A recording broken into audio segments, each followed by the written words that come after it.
Par exemple, on va dire, même si on se dépêche pour la faire, Qul huwa Allahu ahad, Allahu samad. Vas-y. Qu'est-ce que ça veut dire as-samad?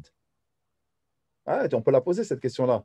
Allez, dans 80% des cas, les personnes ne savent pas ce que ça veut dire as-samad. Et pourtant, c'est un parmi les attributs d'Allah subhanahu wa ta'ala. Et donc, on va dire Qul huwa Allahu ahad, Allahu samad. Mais on va le lire tel des incantations, comme si on avait un grimoire et qu'on allait lire des incantations magiques pour pouvoir, subhanallah, être préservé des mots pluriels de mal, AMAUX, contre les choses, etc. Ben non, ben bien fait pour nous. Je suis désolé, bien fait pour nous.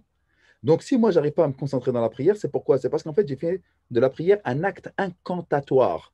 J'ai fait de ma prière un exercice spirituel qui est dénué, en fait, de tout contact avec Allah, Jalla fi'ula. Pour pouvoir avoir une concentration avec Allah, Jalla fi'ula, et pour pouvoir, en fait, se projeter et imaginer que nous sommes bayna yadayillahi, Jalla fi'ula, que nous sommes devant Sa Majesté, Allah, Jalla fi'ula, c'est de comprendre déjà les versets de Sa Majesté, Allah, Jalla fi'ula. Kalfarashil mabthouth. Ça veut dire quoi? Kalfarashil mabthouth. Beaucoup ils vont dire al-farash, kalfarsh, c'est-à-dire les lits. Les lits étendus, n'importe quoi. Et pourtant, c'est les petites sourates, encore une fois.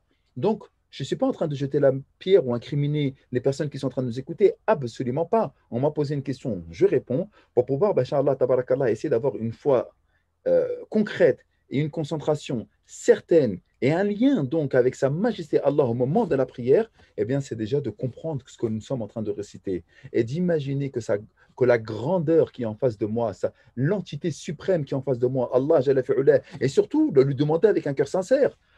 Lorsque des fois on est en galère, s'il te plaît, aide-moi, s'il te plaît, je suis en galère.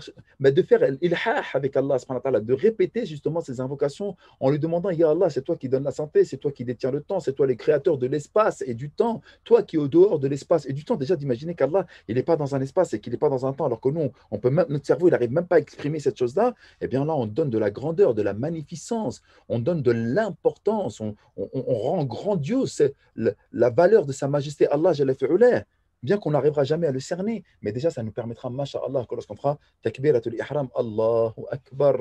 Rien que de dire Allahu Akbar, Allah est aussi grand que tout. Eh bien, Alhamdulillah. Et autre chose également qui va nous permettre, et je ne vous le souhaite pas, mais malheureusement, Allah il est miséricordieux avec nous, c'est les épreuves. Je ne vous souhaite pas d'avoir des épreuves, hein, mais tu vas avoir le khushu' dans la prière, tu as un cancer, tu as envie de te marier, ton enfant il est malade, peu importe, tu as un problème avec la justice, etc. Ben, malheureusement, et c'est pour ça qu'Allah parfois nous donne des épreuves, eh bien ça nous permet d'être concentrés dans la prière. Parce que là, on demande à celui qui, il n'y a que lui qui peut nous sauver. On a fait la radiothérapie, nous avons fait de la chimiothérapie, nous avons utilisé pas mal de choses, etc. Maintenant, ils vont dire, on va attendre. Eh bien là, comment tu vas faire ta prière? Ah ben le khushu', il va être là, là. Je répète encore ce que j'ai dit tout à l'heure. Rappelle-toi d'Allah au moment de l'aisance, il se rappellera de toi au moment de la difficulté. Eh bien, malheureusement, des fois, Allah Azzawajal nous envoie des épreuves pour que justement nous puissions parfaire notre relation et avoir le khushu' dans nos prières. Wallahu ta'ala a'lam.